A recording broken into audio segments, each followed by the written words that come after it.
માધવપુર ગીર તાલાળા દેવજીભાઈ ઠુંબરિયાથી આપણે મગાવ્યો હતો અને ગોળ છે ઔષધીય ગોળ જે જય ઠાકોરજી ધનરાજ પ્રાકૃતિક ફાર્મ નારાયણભાઈ વસરા ગુજરાત રાજકોટ ઉપલેટા. તો આજે આપણા ફાર્મની વિઝિટ ઉપર રાજકોટ જિલ્લાના આપણે ટૂંકમાં આપણે કયું માહિતી કચેરીમાંથી આપણા ફાર્મ ઉપર વિઝિટ કરી એટલે ખાસ કરીને મને આનંદ એ થયો કે ઘણી વખત બજારમાં જે લેભાગુ હોય એના કારણે થઈ અને જે ખાનારો વર્ગ છે છેતરાતો હોય. વિઝિટ આવ્યા અમે જે પ્રાકૃતિક ખેતી જે કરતા હોય ખેડૂતો એ બધા કાયમીને માટે વેલકમ કરતા હોય, કેમ કે અમારા ફાર્મની વિઝિટ કરે, અમારા ફાર્મ ઉપર શું છે શું નહીં એ જોવે તો જે અધિકારીઓ છે જે સાહેબો છે એ પણ ટૂંકમાં માહિતગાર થાય. આજે પ્રજાને જે અમારી પાસે લેવું એને પણ વિશ્વાસ બે. હકીકતે એવું થતું હોય ઘણા લોકો માલ વેચતા હોય પણ એના ફાર્મ ઉપર ન ગાય હોય ન કાંઈ હોય, કોઈ વસ્તુ કાંઈ ન હોય, કરે છે કે નથી કરતું એનું પણ કાંઈ ન હોય. અમારું તો ઓન રેકોર્ડ બધું દર વર્ષનું ડિટેલ વાઇઝ રેકોર્ડ થતું હોય. તો મને ખૂબ આનંદ થયો અને તમારો થોડોક શોર્ટમાં પરિચય આપી દો. અમે ખાસ કરીને પ્રાકૃતિક ખેતી જે લોકો કરતા હોય છે તો રાજ્ય સરકાર દ્વારા પણ એમને પ્રોત્સાહન આપવામાં આવતું હોય છે અને વધુને વધુ ખેડૂતો આ પ્રાકૃતિક ખેતીમાં જોડાય એના માટે અમે જે પ્રગતિશીલ ખેડૂતો હોય છે એમની સક્સેસ સ્ટોરીઝ કરતા હોઈએ છીએ. તો આજે નારાયણભાઈ વિશે અમે જાણેલું એટલે આજે સ્પેશિયલી આત્મા પ્રોજેક્ટ થ્રુ જે કંઈ એમને પણ સહાય અને જ્ઞાન મળતું હોય છે તો આજે એમનો જે આ અનુભવ છે એ વધુ ખેડૂતો સુધી પહોંચે એના માટે અમે સ્પેશિયલી એમની સક્સેસ સ્ટોરી કરવા માટે આવ્યા છીએ. ખૂબ ખૂબ આભાર. જય ગૌ માતા, જય ઠાકોરજી. નારાયણભાઈ વસરા ગુજરાત રાજકોટ ઉપલેટા ધનરાજ પ્રાકૃતિક ફાર્મ.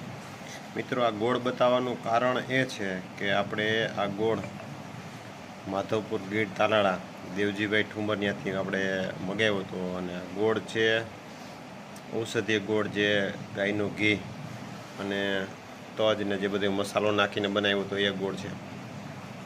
બતાવવાની વસ્તુ એ છે કે આ ગોળમાં આવી ગરમીમાં પણ આમાં ઢીલો નથી પડ્યો કે નસી રસી થયો.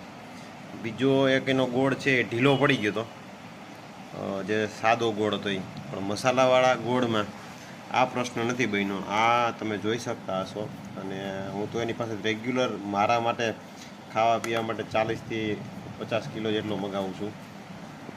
એટલે વસ્તુ બેમાં ડિફરન્સ જાજો દેખાણો અને મસાલાવાળા ગોળમાં તો કાયમીને માટે ખાવામાં એન્ટિક અને ગરમીમાં વધારે પડતો ગોળ માણસોને ન ભાવતો હોય, પણ આ ગોળ આપણે શેરડી પણ દવા ખાતર વગરની વાવેતર છે એનું અને ગોળ પણ એ જ રીતે બનાવે છે.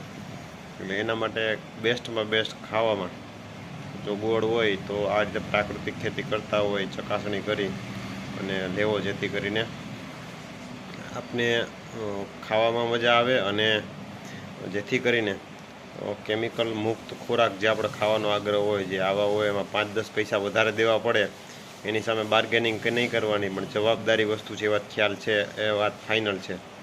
તો મિત્રો, બીજું તો કાંઈ નહીં, પણ હું તો છેલ્લા એમની પાસેથી 4 વર્ષથી લઉં છું અને એ તો લોંગ ટાઈમ થયા કરે છે પ્રાકૃતિક ખેતી. સ્ટાર્ટિંગના સમયથી પાલેકરજી સાથે જોડાયેલા છે. એટલે આવા ખેડૂતોને સપોર્ટ કરવો જેથી કરીને ક્યાંય ઉત્પાદન ઘટે તો એને ભાવની ચિંતા ન રહીએ અને જેથી કરીને એનો વળતર એને મળી રહીએ અને આપને શુદ્ધ અને સાત્વિક મળી રહીએ. સિક્કાની બે બાજુની ભાગ છે. આપણે સાત્વિક જોતું છે અને એને ઉત્પાદન ઘટે તો એને ભાવ લોસ ન જાય એના માટે થોડું ઘણું બાર્ગેનિંગ ન કરવું, કેમ કે આ વસ્તુ આપણે વધીને મારે તો 40 કિલો જેટલું જોઈ, પણ વધીને કોઈ લેવાવાળો હોય તો વધીને એને 5, 7, 10 કિલો જોઈ તો વધીને 200-300 રૂપિયાનો ફરક પડશે. જાજો કાંઈ ફરક નહીં પડે, પણ જાજુ બાર્ગેનિંગ ન કરવું અને આવા ખેડૂતો પાસેથી ગોળ છે પછી બીજું કોઈ અન્ય જણસી પકવતા હોય એમની પાસેથી લેવું, જેથી કરીને જાજો ડિફરન્સ ન હોય અને આપને શુદ્ધ અને સાત્વિક મળી રહે. જય ગૌ માતા.